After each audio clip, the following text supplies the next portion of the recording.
ఆరోగ్యశ్రీ కింద నెట్వర్క్ ఆసుపత్రులకు 2700 కోట్లు బకాయిలు ఉన్నమాట వాస్తవమేనని వైద్య ఆరోగ్య శాఖ మంత్రి సత్యకుమార్ తెలిపారు. సర్దార్ వల్లభాయ్ పటేల్ 150వ జయంతిని పురస్కరించుకుని ఉక్కు మనిషి సర్దార్ మార్చ్ ర్యాలీ నిర్వహించబోతున్నట్లు ఆయన తెలిపారు. ఆర్ఎండ్బి అతిథి గృహంలో ఇందుకు సంబంధించిన పోస్టర్లను ఆయన ఆవిష్కరించారు. దేశ సమైక్యతను సమగ్రత కోసం పనిచేసిన ఆ మహనీయుణ్ణి తలుచుకుంటూ నిర్వహించే ఈ కార్యక్రమంలో ప్రతి ఒక్కరూ కూడా భాగస్వామ్యం కావాలని పిలుపునిచ్చారు. ఆరోగ్యశ్రీ వైద్య సేవలు ప్రస్తుతం ప్రైవేటు ఆసుపత్రుల్లో నిలిచిపోయాయన్నారు. తాము నెట్వర్క్ ఆసుపత్రులకు 250 కోట్లు ఇస్తామని చెప్పామని, వారు కనీసం 500 కోట్లు అడిగారన్నారు. తాము అధికారంలోకి వచ్చినప్పటి నుంచి 4200 కోట్లు చెల్లించామన్నారు. 2 రోజుల్లో సమస్య పరిష్కారం కోసం కృషి చేస్తున్నామన్నారు. రానున్న రోజుల్లో యూనివర్సల్ హెల్త్ పాలసీ వస్తోందని, ఇందుకు సంబంధించిన ప్రీమియం మొదట్లోనే చెల్లిస్తామని, సమస్య ఉండదన్నారు. నెట్వర్క్ హాస్పిటల్స్ కి ప్రభుత్వం వద్ద నుండి 2700 కోట్లు బకాయిలు ఉన్న మాట వాస్తవం. ఈ కూటమి ప్రభుత్వం వచ్చిన తర్వాత 16 నెలల్లో 4200 కోట్లని ఎన్టీఆర్ వైద్య సేవ, గతంలో ఆరోగ్యశ్రీ అని పేరుండేది, చెల్లించడం జరిగింది. అయితే ఉంటున్న 2700 కోట్ల బకాయిల్లో గత ప్రభుత్వం పెట్టిపోయిన 2500 కోట్లు బకాయిలు, ఈ ప్రభుత్వ హయాంలో ఉన్న 200 కోట్ల బకాయిలు, మొత్తం కలిసి 2700 కోట్లు ఏ ప్రభుత్వం పెట్టిపోయినా చెల్లించాల్సిన బాధ్యత తర్వాత వచ్చే ప్రభుత్వం మీద ఉంటుంది. ఆ విషయంలో నేను విభేదించడం లేదు. వారి చాలా న్యాయబద్ధమైన సహేతుకమైన డిమాండ్ మాట్లాడుతున్నాం. మొన్న ఒక 240 కోట్లు విడుదల చేయడం జరిగింది. కానీ కనీసం ఒక 500 కోట్లు విడుదల చేయాల్సిందిగా నెట్వర్క్ ఆసుపత్రుల అసోసియేషన్ నాయకత్వం కోరుతూ ఉంది. దీన్ని ప్రభుత్వం ముఖ్యమంత్రి గారి దృష్టికి, సంబంధిత అధికారుల దృష్టికి, అదేవిధంగా ఆర్థిక శాఖ మంత్రి గారి దృష్టికి తీసుకెళ్ళడం నిరంతరం మాట్లాడుతున్నాం. ఒకవైపు ఈ నెట్వర్క్ హాస్పిటల్ అసోసియేషన్తో మాట్లాడుతూనే రెండో వైపు కూడా ప్రభుత్వం దృష్టికి తీసుకెళ్ళి, ఇటీవల ఈ సేవలు కొద్దిగా ఆగిన కారణంగా ప్రభుత్వ ఆసుపత్రుల్లో నిరంతరంగా అందుతున్నాయి, నిరంతరంగా ప్రభుత్వ ఆసుపత్రులకు ప్రజలు వెళ్తూ ఉన్నారు. అయినప్పటికీ ప్రైవేట్ ఆసుపత్రుల్లో కూడా ఇవాళ ఈ సేవలు అందాల్సిన అవసరం ఉంది. కాబట్టి ప్రభుత్వం దృష్టికి తీసుకెళ్తాం, యాజమాన్యంతో కూడా మాట్లాడుతున్నాం.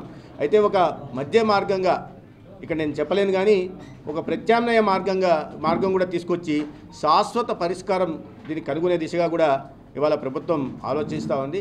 అది 1-2 రోజుల్లో అది ఒక కొలిక్కి వస్తుంది. కాబట్టి దాని తర్వాత భవిష్యత్తులో ఎలాగో యూనివర్సల్ హెల్త్ పాలసీ తీసుకొచ్చిస్తున్నాం, ఇన్సూరెన్స్ తర్వాత అస్యూరెన్స్ మోడ్లోకి వెళ్తున్నాం. కాబట్టి భవిష్యత్తులో ఈ చెల్లించాల్సిన మొత్తాన్ని ప్రీమియం రూపంలో మొదట్లోనే చెల్లించేస్తాం. కాబట్టి ఆ సమస్యలు వచ్చే అవకాశం లేదు. దానికోసమే ఇటువంటి నిర్ణయం తీసుకోవడం జరిగింది. అది ఈ బకాయిలు చెల్లించడానికి కూడా ఒక ప్రత్యామ్నాయ మార్గాన్ని మాట్లాడుతున్నాం. బ్యాంకర్స్తో కానీ, అదే ఫైనాన్స్ మినిస్ట్రీతో కానీ, అసోసియేషన్ వాళ్ళతో కూడా మాట్లాడుతున్నాం. దీంట్లో అందరూ ఒక యునానిమిటీ వచ్చిన తర్వాత, కన్సెన్సస్ వచ్చిన తర్వాత దీనికి శాశ్వత పరిష్కారం కూడా కనుక్కుంటాం. 1400 హాస్పిటల్లో సిబ్బంది కొరత ఉంది మేము ప్రభుత్వంలోకి వచ్చినప్పటికీ. దాని తర్వాత చేపట్టిన 0 వేకెన్సీ పాలసీ అని ఆర్భాట ప్రకటనలు చేసేవాళ్ళు. దాని తర్వాత మీరు చూశారు, ఎక్కడ చూసినా నోటిఫికేషన్లు వస్తున్నాయి. సివిల్ అసిస్టెంట్ సర్జన్లకు కానీ, లేదా సెకండరీ హెల్త్లో కానీ, అదేవిధంగా టెర్షరీ హెల్త్లో అసిస్టెంట్ ప్రొఫెసర్ల స్థాయిలో కూడా నియామకాలు వాకిన్ ఇంటర్వ్యూల ద్వారా కానీ, లేదా కాంట్రాక్ట్ బేసిస్లో కానీ తీసుకుంటున్నాం. వివిధ దశల్లో స్టాఫ్ నర్సుల దగ్గర నుంచి, FNO, MNOల దగ్గర నుంచి కూడా ఇవాళ తీసుకుంటూ వస్తున్నాం. దీంట్లో భాగంగానే 2600 భర్తీ చేయడం జరిగింది. ఇవాళ ఆయుష్లో కూడా 500 కొత్తగా ఉద్యోగాలకి నోటిఫికేషన్ ఇవ్వబోతున్నాం. అదేవిధంగా ఎక్కడైనా ఎటువంటి కొరత ఉన్నా కూడా వాటిని కాంట్రాక్ట్ బేసిస్లో తీసుకోవడానికి సంబంధిత కలెక్టర్లకు కూడా ఇవ్వడం జరిగింది. FNO, MNOల కొరత కూడా ఉన్న నేపథ్యంలో వీరిని కూడా ఎక్కడికక్కడ డిస్ట్రిక్ట్ సెలక్షన్ కమిటీలో చేపట్టి అవకాశం ఉన్న వారికి, అర్హత కలిగిన వారిని నియామకాలు చేపట్టాల్సిందిగా ప్రయత్నం చేస్తున్నాం. ఇంకా చాలా పెద్ద ఎత్తున కూడా నియామకాలు చేపట్టాల్సిన అవసరం ఉంది. కొన్ని వాటిల్లో మాత్రం గతంలో APPSC పబ్లిక్ సర్వీస్ కమిషన్లో ఉండేవన్నమాట. ఈ ఆయుష్ కానీ లేకపోతే ఐపీఎంలో కానీ ఫుడ్ సేఫ్టీ విషయంలో కానీ లేదా డ్రగ్ కంట్రోల్ అడ్మినిస్ట్రేషన్ విషయంలో వీటిల్లో కూడా ఇబ్బందులు ఉండేవి. ఏపీపీఎస్సీ అంటే దానికి నోటిఫికేషన్ ఇవ్వడం కొన్ని సంవత్సరాల పాటు పడుతుంది కాబట్టి దాన్ని కూడా మా ఏపీ మెడికల్ సర్వీసెస్ రిక్రూట్మెంట్ బోర్డుకు కూడా దాన్ని బదలాయించాల్సిందిగా గౌరవ ముఖ్యమంత్రి గారిని మేము కోరిక మేరకు వారు కూడా దానికి కొంత నియామకాలు చేపట్టడానికి కూడా అవకాశం ఇచ్చారు. కాబట్టి ఆ నియామకాలు కూడా త్వరితగతిన పూర్తి చేయడమే చేస్తాం. ఇవాళ సెకండరీ హెల్త్లో 244 మంది ఇన్ సర్వీస్ పీజీ కోటాలో చదువుకున్న విద్యార్థులు ఎవరైతే ఉన్నారో వాళ్ళు డాక్టర్లు అయితే ఎవరు ఉన్నారో వాళ్ళు ఇప్పుడు బయటకు వస్తున్నారు. నవంబర్లో వాళ్ళందరికీ కౌన్సిలింగ్ చేసి సెకండరీ హెల్త్లో ఎక్కడ కూడా ఎటువంటి ఇది లేకుండా చూస్తాం. 117 పిఎస్సీలు 117 డాక్టర్ల మాత్రమే కొరత ఉంది. ఇవాళ మీరు అన్నట్టుగా ఈ టెర్షరీ హెల్త్లో సమస్య ఉంది. అసిస్టెంట్ ప్రొఫెసర్లు, అసోసియేట్ ప్రొఫెసర్లు తగిన స్థాయిలో లేరు. అందుకని వాకిన్ ఇంటర్వ్యూలు నిర్వహిస్తున్నాం.